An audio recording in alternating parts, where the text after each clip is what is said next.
अस्सलाम वालेकुम viewers, here I am an clinical psychologist. उम्मीद करती हूँ आप सब खैरियत से होंगे। Welcome to my channel. अगर आपने चैनल को अभी तक सब्सक्राइब नहीं किया तो भी चैनल को सब्सक्राइब और शेयर करें। आज के इस वीडियो में आपको 3 ऐसे स्टेप्स बताऊंगी जिन्हें आप अपनी लाइफ में ऐड करके अपने गुस्से को कंट्रोल कर सकते हैं। चलिए देखते हैं वो कौन से ऐसे 3 स्टेप है जो आपके एंगर को मैनेज करेंगे।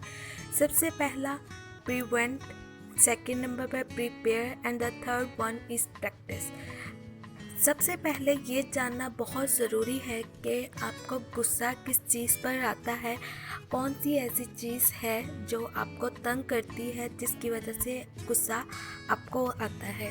जब आप ऑब्ज़र्व करेंगे तो आपको इस चीज़ का पता चल जाएगा कि कौन सी चीज़ आपको पसंद है और कौन सी चीज़ आपको नापसंद, जिसकी वजह से आपको गुस्सा आता है। इसलिए ऑब्ज़र्वेशन बहुत ज़रूरी है कि आपको किस बात पर गुस्सा आता है, किस इंसान पर गुस्सा आता है, किस प्लेस पर जाकर गुस्सा आता है, वॉट एवर। जब आप ऑब्ज़र्व करेंगे तो आपको पता चल जाएगा कि आपकी गुस्से की वजह क्या है। फिर नेक्स्ट, जब आपको गुस्सा आए तो आपने खुद को प्रिपेयर करना है कि आपने उस चीज़ से बाहर निकलना है। इस चीज़ के लिए आपने पॉजिटिव सेल्फ टॉक करनी है, यानी कि खुद से पॉजिटिव बातें करनी है कि मुझे इस वक्त बिल्कुल रिलैक्स रहना है, मुझे हमेशा अपनी फीलिंग्स को कंट्रोल करना है, मुझे अभी किसी पर शाउट नहीं करना। यानी कि आपने खुद के साथ बात करनी है, खुद को इंस्ट्रक्शन देनी है।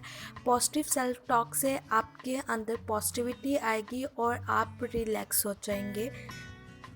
उसके बाद आपने काउंटिंग स्टार्ट करनी है बैकवर्ड, चाहे 100 से स्टार्ट कर लें, चाहे 20 से स्टार्ट कर लें, जितना आपको बेहतर लगे आप वो करें। उसके बाद इमेजिनेशन में आप जा सकते हैं किसी भी अपनी फेवरेट प्लेस पर और आपने खुद को उधर इमेजिन करना है कि आप अपना फेवरेट काम कर रहे हैं या फेवरेट फूड खा रहे हैं, वॉट एवर।